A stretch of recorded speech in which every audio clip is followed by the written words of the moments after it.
Miren, durante estas últimas semanas me parecía muy simpático que varias veces cuando estábamos con la gente del staff, la pregunta de ¿qué vas a predicar en Navidad? Y pues yo les decía, pues no hay mucho para dónde hacerse, ¿no? O sea, en Navidad. ¿No? Y entonces, fíjense, me caí en la cuenta de que hay algo que nos sucede a los seres humanos que es muy natural, pero al mismo tiempo es muy triste, que con el tiempo dejamos de ver ciertas cosas. Miren, esto es un ejemplo que podemos entender muy fácilmente nosotros los cancunenses, o sea, los que vivimos aquí en Cancún.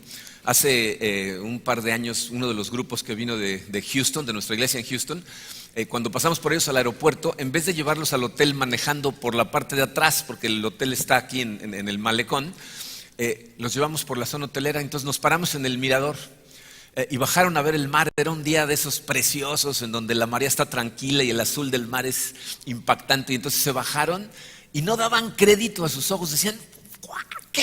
¿No? Claro, comparado con Galveston es comprensible, ¿no? Pero estaban en un shock total, ¿no? Incluso una de las chicas sacó su teléfono y se empezó a filmar, ¿no? Y les decía al teléfono, si me quieren encontrar ya saben dónde estoy, no pienso regresar, ¿no? O sea, de lo impactada que está con el mar de Cancún.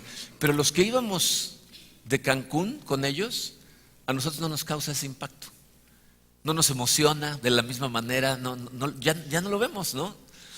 Y creo que eso a mí me marcó en particular porque me hizo darme cuenta de qué tan fácil es para nosotros perdernos de realidades hermosas y profundas que están justo enfrente de nuestras narices. Y eso es particularmente cierto en esta época del año, ¿no? Nos pasa en esta época porque, fíjense, estamos ciegos a las maravillosas y profundas realidades que significa la Navidad por una de dos razones, o porque la hemos escuchado tantas veces que pues ya ni la escuchamos realmente, o porque se nos olvida el porqué de todo lo que sucedió, ¿no? ¿Qué es lo que hay detrás de todo esto que celebramos? Y entonces mi oración el día de hoy es que en su misericordia Dios el día de hoy nos levante el velo de los ojos y nos permita maravillarnos de las cosas que significan lo que celebramos el día de hoy. Y de hecho esa es mi oración, así es de que vamos a orar y vamos a empezar a estudiar esto que quiero estudiar el día de hoy. Padre, en verdad, Señor, te damos gracias por tu amor. Esta celebración es algo que debería de impactarnos de una manera bastante más profunda de lo que en realidad lo hace.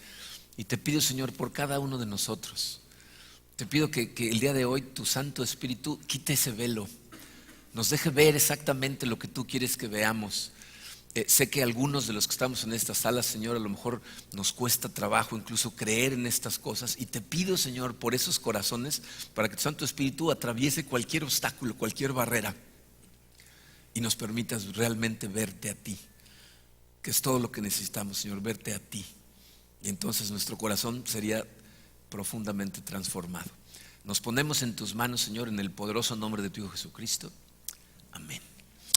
Bien, miren, otra cosa que me parece sorprendente es la cantidad de gente que celebra la Navidad, que rara vez lee el recuento de la Navidad. O sea, mucha gente celebra la Navidad y nunca ha leído en la Biblia lo que pasó, ¿no? Entonces, el día de hoy, quiero hacer exactamente eso. Hoy quiero leer el recuento de la Navidad, exactamente lo que pasó. La vida de Jesucristo está registrada en 4 diferentes evangelios: Mateo, Marcos, Lucas y Juan. Cada uno de ellos le escribió a diferente gente, o sea, la audiencia para los que estaban escritos los evangelios eran diferentes. Y la persona que escribió para gente como tú y como yo fue Lucas. Lucas, el compañero eterno de Pablo. Él se decidió a escribirle a gentiles, es decir, a gente que no eran judíos y no entendían las tradiciones judías ni lo que estaban esperando los judíos. Muchos expertos bíblicos consideran a Lucas como uno de los mejores historiadores que ha habido en el mundo por la calidad de los detalles que dio en sus historias. A mí, aparte de que me parece un excelente historiador, me parece también un periodista profesional, ¿no? Porque hizo una investigación. Y miren, les voy a leer los versículos 1 al 4 de Lucas 1, que no están en su programa, van a aparecer en la pantalla, pero como no eran parte de la narrativa no los puse. Pero fíjense lo que nos dice Lucas de lo que hizo cuando escribió su evangelio. Dice, a partir del versículo 1, dice: muchos han intentado hacer un relato de las cosas que se han cumplido entre nosotros, tal y como nos las transmitieron los que desde el principio fueron testigos presenciales y servidores de las palabras. O sea, él se fue a entrevistar a todos los testigos presenciales de lo que está a punto de escribir. Dice, por lo tanto, yo también, habiendo investigado todo esto con esmero desde su origen, he decidido escribírtelo ordenadamente para que llegues a tener plena seguridad de lo que te enseñaron. Entonces dice, Lucas, que acompañó a Pablo hasta el día de su muerte, después de que lo decapitaron, se dedicó a hacer una investigación exhaustiva, entrevistando a todos los testigos presenciales para estar seguro de lo que estaba pasando y de lo que estaba él escribiendo. ¿Okay? Entonces, en las palabras de Lucas, vamos a leer el pasaje completo del nacimiento de Cristo y después quiero hablar de 3 cosas que deberían de maravillarnos del recuento del nacimiento de Cristo. Hay más, podríamos pasarnos muchos mensajes estudiando nada más este pasaje, pero hoy me quiero concentrar en las cosas que deberían de maravillarnos cuando pensamos en el nacimiento de Jesús. Entonces las voy a leer. Lucas capítulo 2, ese sí lo tienen, versículos 1 al 20, dice así. Por aquellos días, Augusto César decretó que se levantara un censo en todo el imperio romano. Este primer censo se efectuó cuando Cirenio gobernaba en Siria. Quiero que se den cuenta de una cosa, eso es lo que hace tan interesante Lucas. Si se fijan, su recuento no empieza diciendo, érase una vez un pueblo en una montaña perdida, ¿no? O en una galaxia muy, muy lejana, ¿no? Dice, cuando Cirenio gobernaba, cuando pasaba esto, cuando tal persona, o sea, hechos públicos que pueden ser constatados fidedignamente con la historia. Continúa, dice, así que iban todos a inscribirse, cada cual a su propio pueblo. También José, que era descendiente del rey David, subió de Nazaret, ciudad de Galilea, a Judea. Fue a Belén, la ciudad de David, para inscribirse junto con María, su esposa. Ella se encontraba encinta y mientras estaban allí se le cumplió el tiempo. Así que dio a luz a su hijo primogénito. Lo envolvió en pañales y lo acostó en un pesebre porque no había lugar para ellos en la posada. En esa misma región había unos pastores que pasaban la noche en el campo turnándose para cuidar sus rebaños. Sucedió que un ángel del Señor se les apareció. La gloria del Señor los envolvió en su luz y se llenaron de temor. Pero el ángel les dijo, no tengan miedo, miren que les traigo buenas noticias que serán motivo de mucha alegría para todo el pueblo. Hoy les ha nacido en la ciudad de David un Salvador, que es Cristo el Señor. Esto les servirá de señal.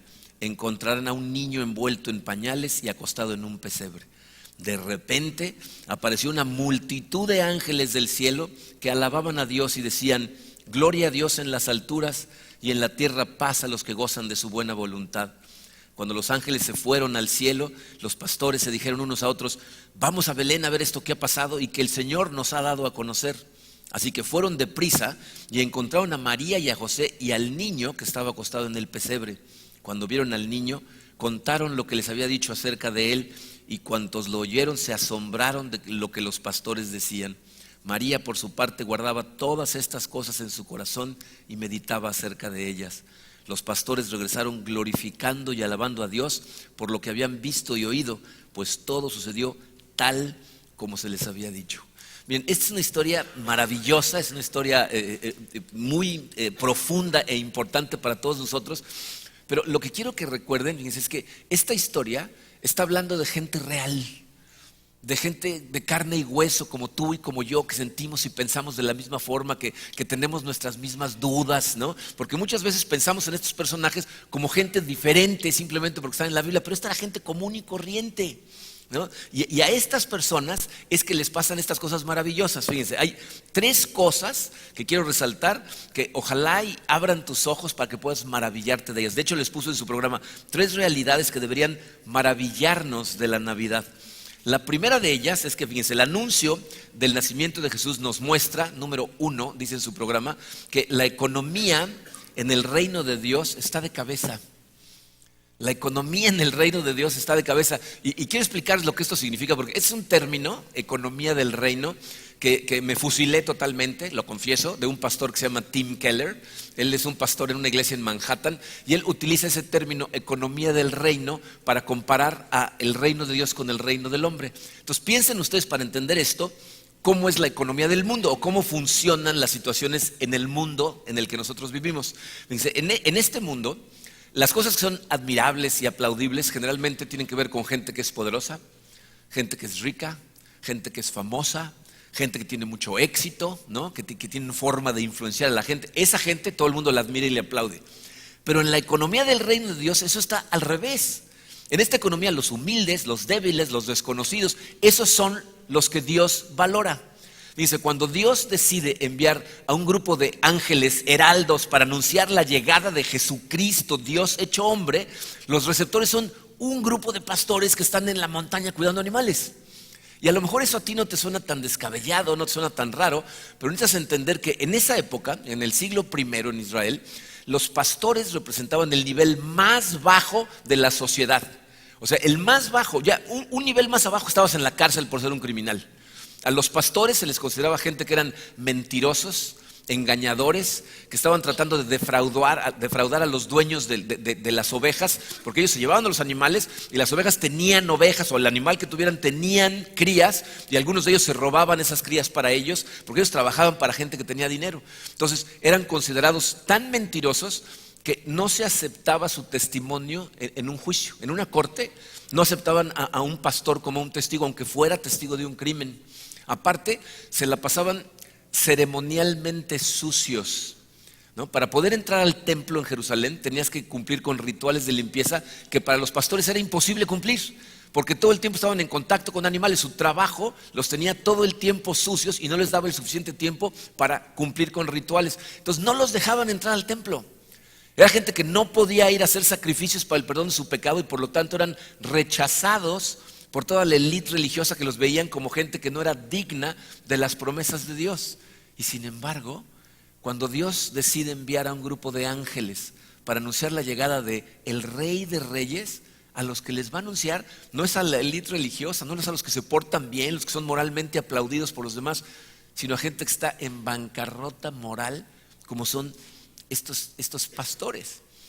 Deberíamos de maravillarnos por eso. Pero a lo mejor te preguntas, bueno, pero ¿por qué me tengo que maravillar yo de estas cosas? Miren, les voy a decir por qué.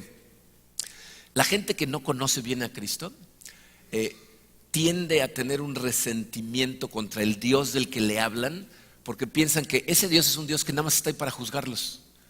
Se imaginan un Dios que está ahí arriba en el cielo con una macana y al que se divierta, ¡pum!, le da uno, ¿no? Nada más está viendo a ver quién hace qué y tú sonríes demasiado, te da, ¿no? Y entonces dicen, yo no quiero tener nada que ver con ese Dios. No, yo prefiero, no necesito eso en mi vida. Por eso es una maravillosa noticia que el ángel fue a los pastores, porque significa que Dios ama a sus criaturas sin importar el estado de su corazón. De hecho, lo que vemos en la Biblia constantemente es que Jesucristo, a quienes vino a buscar todo el tiempo, eran los que estaban perdidos, a los que estaban rotos, precisamente para poder sanar sus corazones. En Marcos 2 hay una escena en donde Jesucristo llama a una persona para que lo siga como su discípulo, que es Mateo, al que nosotros conocemos como Mateo, pero que era un recaudador de impuestos que los demás lo conocían como Leví. Entonces lo invita, le dice sígueme, y Mateo lo invita a comer a su casa. ¿Y quiénes van a comer con Mateo, el recaudador de impuestos? Pues una bola de pecadores, pecadoras y otros recaudadores de impuestos. Y entonces los fariseos le preguntan a los discípulos de Jesucristo, le dicen, ¿por qué este come con pecadores? Y Jesucristo los oye y les contesta. Aquí está Marcos 2:17. Dice, al oírlos, Jesús les contestó, no son los sanos los que necesitan médico, sino los enfermos. Y yo no he venido a llamar a justos, sino a pecadores. Dice, de hecho, la acusación más común que tenía la élite religiosa de esa época contra Jesucristo es que era amigo de pecadores, ¿no? Comer con alguien en esa época es un poquito diferente que lo que hacemos el día de hoy, porque significa crear un vínculo emocional más profundo con alguien. Los judíos tenían esa práctica que se ha perdido entre nosotros, de tener comidas con luego horas de sobremesa, en donde se pasaban tiempo conociéndose y conectando profundamente. Y lo que vemos en la Biblia es que Jesús escogía comer siempre con pecadores, con gente que estaba en bancarrota moral. Entonces, ¿qué vemos en los evangelios? Vemos a un Jesús que se toma en serio el pecado, se toma en serio la salvación de la gente, se toma en serio el arrepentimiento, pero invariablemente es amigo de los pecadores de los cuales tú eres uno. Entonces, maravíllate de eso. No, fíjate, si tú no eres cristiano, y con eso no me refiero a que no te has colgado la etiqueta de cristiano, porque hay mucha división entre que si soy cristiano, católico, y aún entre cristianos que si soy bautista. Cristiano significa que tú tienes una relación personal profunda diariamente con el Rey de Reyes, que es Jesucristo. Si tú no eres eso, ya tienes que entender que la llegada de Jesucristo tiene todo que ver con su amistad hacia ti, que vino a buscarte a ti que no lo conoces, que cuando Él sabe que no lo conoces te llama que estás perdido. Se viene a buscar a los que no me conocen. Y si eres cristiano, si te pones la etiqueta, entonces deberías de entender que ese es nuestro llamado: ser amigos de pecadores con la misma intención que tenía Jesucristo, llevarles las buenas noticias. Entonces lo primero que debe de maravillarnos es que en el cielo no le aplauden a los ricos y a los poderosos, sino a la gente que sabe que necesita de Dios, a la gente que está en bancarrota moral y espiritual. ¿Okay? Lo segundo, dice, que podemos aprender es que, dice el número 2, la llegada de Jesús fue para mostrarnos la gloria de Dios. O sea, Jesucristo llegó a este mundo enviado por Dios precisamente para revelarnos la gloria de Dios. Miren, yo me pregunto si a los ángeles les causó sorpresa cuando Dios los mandó hacia los pastores, ¿no? Porque pues ellos saben el tipo de personas que eran los pastores. De alguna manera se ganaron esa fama que tenían, pero obedientemente fueron y empezaron a hablar con ellos. Entonces fíjense el orden de las cosas, de lo que el ángel le dice a los pastores. Primero, lo primero que tiene que decirles es: no temas, no tengas miedo. Y eso era importantísimo, porque en el Antiguo Testamento cada vez que Dios se aparece es como si te llamaran a la oficina del director, ¿no? No te manda a llamar para saludarte, ¿no? O sea, ¿qué pasó, no? Entonces lo primero que hacen los ángeles cuando las noticias son buenas es decir: no temas, no pasa nada, ¿no? De hecho les dice: lo que traigo son buenas noticias para todos. Estas son excelentes noticias. En la ciudad de David, que es Belén, ¿verdad?, les ha nacido un Salvador, y les dice: el Cristo. Lo que el Cristo significa es el Mesías, al que han estado esperando. Y de pronto, no, miren, traten de imaginarse, lean la Biblia con su imaginación, una explosión, ¿verdad?, de luz en medio del campo a medianoche. ¡Pua! Miles de ángeles que empiezan a cantar, empiezan a levantar su voz. ¿Y qué es lo primero que les dice? Gloria a Dios en las alturas. Es la primera mitad del versículo 14. Les dicen: gloria a Dios en las alturas. Lo que le están diciendo es: la llegada de este bebé, ¿verdad?, nos muestra toda la gloria de Dios que va a estar representada en Jesucristo. De hecho, eso es lo que nos dice el autor de Hebreos. Fíjense, en Hebreos 1:3 dice: el Hijo es el resplandor de la gloria de Dios. Jesucristo es el resplandor de la gloria de Dios. Miren, ese es un término que necesitamos entender muy bien, porque debería de verdad de maravillarnos lo que está haciendo Dios a través de Jesucristo. Cuando hablan de la gloria de Dios, la Biblia, especialmente en el Antiguo Testamento, pero en el Nuevo también sucede, carga consigo ese mensaje, una idea como que esa gloria es una belleza y una magnificencia que tiene un peso tal que desplaza a otras bellezas, a otras magnificencias en la tierra. O sea, llega y le dice: quítate que ahí te voy a todo lo que tú puedas admirarte de. Bueno, la gloria de Dios, si la conoces, lo va a desplazar. Para ponerte ejemplos, o sea, imagínate que tú todo lo que has visto son, no sé, las montañitas que aquí vemos en la península, que normalmente son porque hay una pirámide abajo que no han limpiado, ¿no? Y tú ves la montaña y dices: ay, wow, ¿no? Y de repente te paran junto al Everest, ¿no? Y ves el Everest y se te va el aire. Yo no sé si han estado frente a montañas de esas súper gigantescas. A mí me pasó en España, en Tenerife, que ves la montaña y dices: ¡ah! O sea, se te va el aire de ver el tamaño, la inmensidad, ¿no? Y eso es lo que nos está diciendo. Cuando viene la gloria de Dios representada en Jesucristo, si la comprendes, desplaza cualquier belleza, cualquier magnificencia. Son cosas que una vez que las pruebas, o fíjense, otro ejemplo, a los bebitos les damos papilla de chícharos hervidos, ¿no? Imagínate que eso es lo único que comieras y un día te hacen unos huevos motuleños, ¿no? Y luego te dicen: ¿cuál quieres? ¿No? No hay ni que pensarle, ¿no? Y eso es exactamente lo que nos están tratando de decir aquí. Una vez que pruebas, verdaderamente pruebas el amor de Dios, el consuelo de Dios, la fortaleza de Dios, la luz de Dios, la sabiduría de Dios, la guía de Dios, nada más en el mundo te satisface, nada. Llega un momento que sabes que todo lo que necesitas, todo lo que quieres es de Él. Y eso es lo que le está diciendo el ángel: gloria a Dios en las alturas. Viene la gloria de Dios a ser representada aquí en Jesucristo. Maravíllate de eso. Nos vino a dar una probada de la gloria de Dios. Y lo tercero que debería de maravillarnos, dice el número 3, es que la llegada de Jesús nos trajo paz con Dios. que es algo que decimos todo el tiempo y lo decimos como si nada, pero ese es el regalo más maravilloso que Jesús trajo consigo. Dios, al enviar a Jesucristo, estaba haciendo la paz con la humanidad. Fíjense, la segunda frase que cantan los ángeles, la segunda parte del versículo 14, dice: y en la tierra paz a los que gozan de su buena voluntad.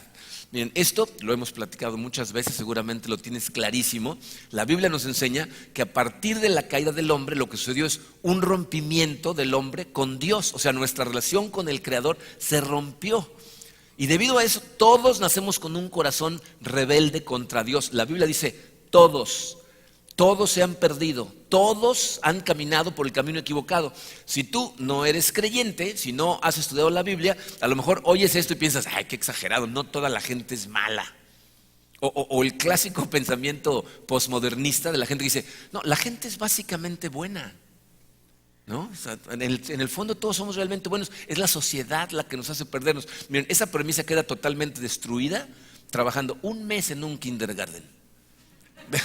Ve a trabajar un mes al jardín de niños y te vas a dar cuenta que los niños, nadie les tiene que enseñar a mentir, nadie les tiene que enseñar a atacar a otro individuo porque tiene algo que yo quiero, a defenderse a mordida. O sea, nadie les enseña esas cosas, solitos. Y si tú fueras lo suficientemente honesto contigo mismo, podrías reconocer claramente la oscuridad que hay en tu corazón. Hay una oscuridad en nuestro corazón con la que todos batallamos y todos la tenemos. Y es precisamente el problema cuando empezamos a dejar salir esa oscuridad, cuando la gente empieza a tener poder, empieza a tener dinero, empieza a sentirse que puede hacer cosas. Hacen una cantidad de cosas simplemente porque pueden.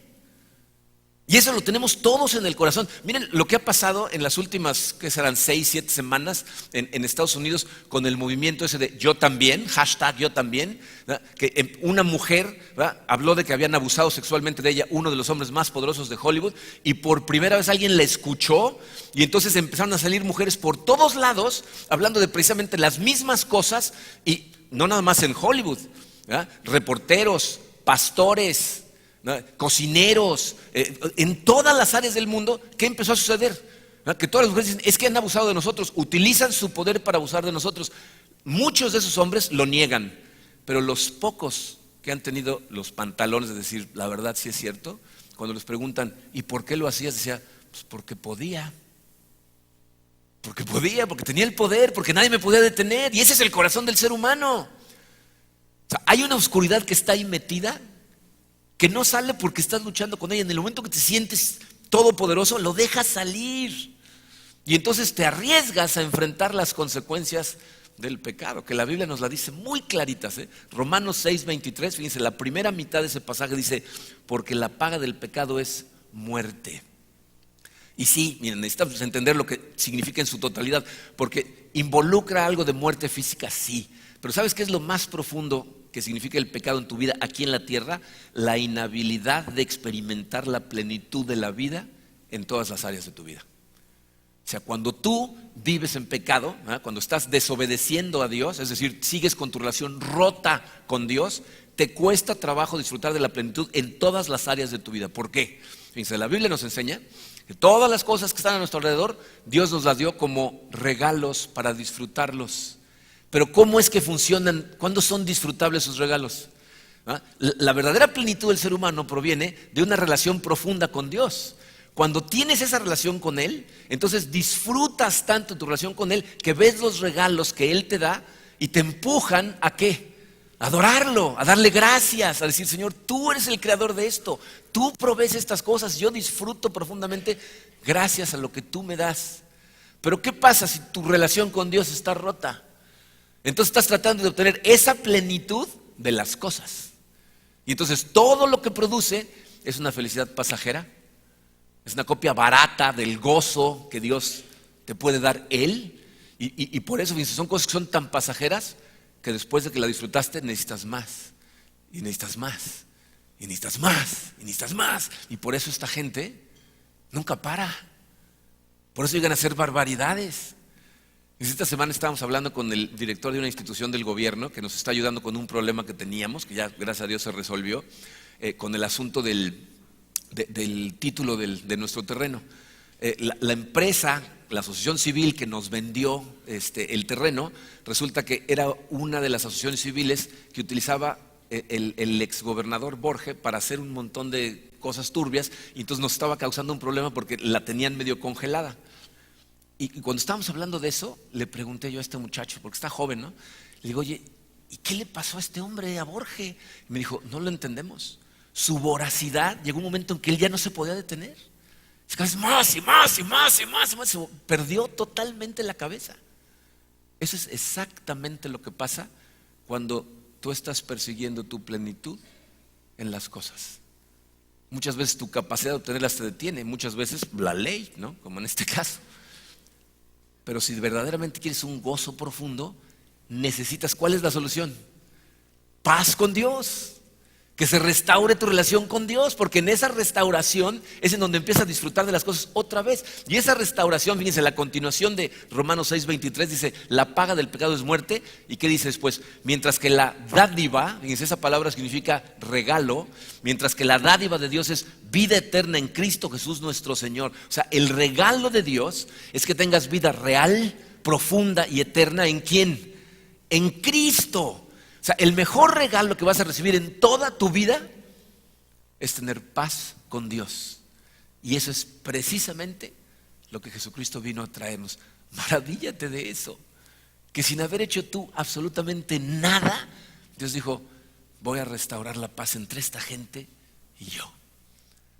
Bien, me parece muy interesante que de los 4 evangelios, el que se escribió más tarde, o sea, la persona que se tardó más tiempo en escribir su evangelio, fue Juan, que fue probablemente la persona que mejor conoció a Jesucristo, era uno de sus 3 más cercanos a él, pero Juan se esperó casi hasta los 90 años para escribirlo.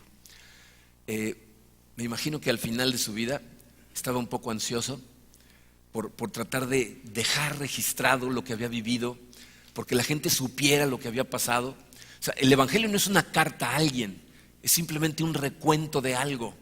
Entonces me pregunto, cuando Juan estaba escribiendo estas cosas a esa edad, si él se preguntaba cosas como, ¿y será que alguien va a leer esto? ¿Será que le va a impactar a alguien? ¿Que le va a cambiar la vida a alguien? Algo de lo que yo escriba. Y fíjense, irónicamente, es de Juan de quien tenemos versículos que más gente se sabe de memoria. Los versículos que la gente conoce, los que ponen en camisetas, muchos de esos versículos vienen del Evangelio de Juan. El más famoso de sus versículos es un versículo que podríamos decir que es el resumen de la Navidad. Juan no empieza contando el nacimiento de Jesucristo, lo resume con un versículo y el que sigue, que es importantísimo. Juan 3:16 dice, porque tanto amó Dios al mundo que dio a su Hijo unigénito para que todo el que cree en Él no se pierda, sino que tenga vida eterna. Miren, Juan nos está diciendo que Dios nos ama a nosotros a tal grado que hace miles de años envió a su único Hijo para que todo el que creyera en Él. Pero miren, esa frase, cree en Él, fue una frase que Juan inventó. A nosotros no nos suena extraña porque la traducción que tenemos tiene sentido, pero esa fue la primera vez en la historia del lenguaje griego en que 2 palabras que no tenían nada que ver una con la otra se juntaron. Creer es un verbo muy común, pisteún en griego, pero el otro, que es una proposición eis, significa dentro. Entonces lo que Juan dijo es, todo el que cree dentro de Él.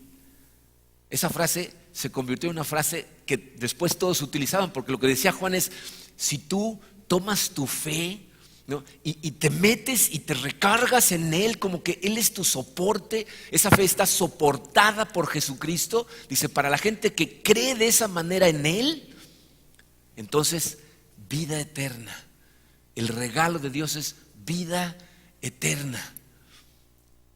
Si tú tuvieras un ratito para platicar con Juan, seguramente te hablaría de estas cosas, pero continuaría con su versículo 17, porque fíjense lo que continúa diciendo. Dice, Dios no envió a su Hijo al mundo para condenar al mundo, sino para salvarlo por medio de Él. Fíjense, eso está contrariando lo que mucha gente piensa acerca de Dios. O sea, Él no vino para condenarte, vino para salvarte. Y una de las cosas que más tiempo le tomó a los discípulos entender es que está hablando de todo el mundo y no nada más del pueblo judío. Pero no, Jesucristo vino para salvarnos. O sea, no nació con una nueva lista de mandamientos. Simplemente vino para restaurar la paz. Y si realmente tuviéramos esa conversación con Juan, la pregunta que te haría es: ¿y crees en Él? O sea, ¿has recargado tu vida y tu fe en Él? ¿Es verdaderamente tu soporte Él? Porque para eso vino a dar su vida, para que tú lo conocieras y te dejaras caer totalmente en Él. Miren, mi oración es que esta Navidad tú le des un poquito de espacio, de tiempo a la consideración de estas cosas en tu vida y te preguntes: ¿qué tan importante realmente he hecho estas cosas para mí? Que te des cuenta de que Dios te ama, te bendice increíblemente, que todo lo que hizo lo hizo para poder alcanzarnos a nosotros, para que alcanzáramos a más gente. Yo sé que esta temporada va a ser muy difícil para algunos de nosotros. No soy ingenuo, sé que con todo y lo hermosa que es la Navidad y las cosas que celebramos, para algunos de los que estamos aquí va a ser, a lo mejor, como en el caso de nuestra familia, la primera Navidad en donde un ser al que amamos no va a estar con nosotros. A lo mejor no perdiste a nadie, pero estás separado por distancia de gente a la que amas. A lo mejor hubo relaciones en tu vida que terminaron no de muy buena manera y esta sea la primera Navidad que pasas sin gente a la que hubieras preferido estar con ellos. Sé que estas cosas para muchos de nosotros hacen las Navidades bastante más complicadas, pero les voy a decir también lo que sé. Sé que Dios es suficiente y que cuando vas a Él y verdaderamente te pones en manos de Él y abres los ojos a las bendiciones que tienes en tu vida, aún en medio de circunstancias complicadas, la Biblia es muy clarita y dice: y la paz de Dios, que sobrepasa todo entendimiento, protegerá tu corazón en Cristo Jesús. Así es de que mi oración es que, sin importar qué esté pasando en este momento en tu vida, qué situaciones complicadas estés enfrentando, o si las cosas están maravillosas, te tomes un momento para considerar el increíble amor que Dios tuvo por cada uno de nosotros, que estuvo dispuesto a enviar a su Hijo a caminar por este mundo de dolor para darnos a ti y a mí vida. Y entonces vas a celebrar lo que verdaderamente significa la Navidad. Vamos a orar.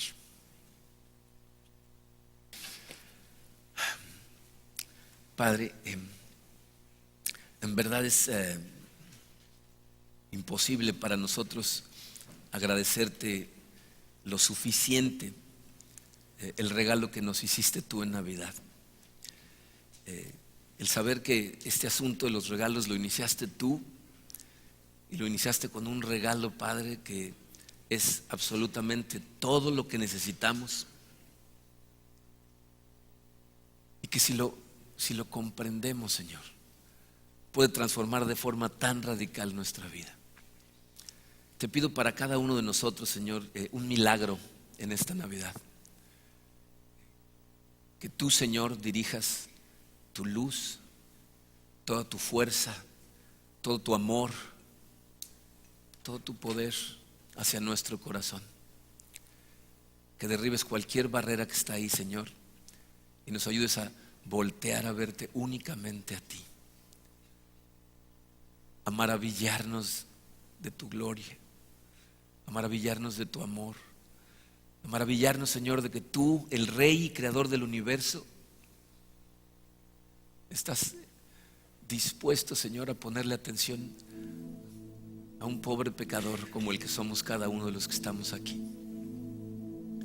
Sabemos que no merecemos nada, Señor, y que no habría forma de ganarlo. Por eso, Padre, te damos gracias. Queremos levantar tu nombre, Señor. Queremos adorarte, vivir para tu gloria, y sabemos que necesitamos de ti. Gracias, Padre, por la Navidad. Gracias por tu Hijo Jesucristo. Gracias por salvarnos. Gracias por tocar nuestros corazones.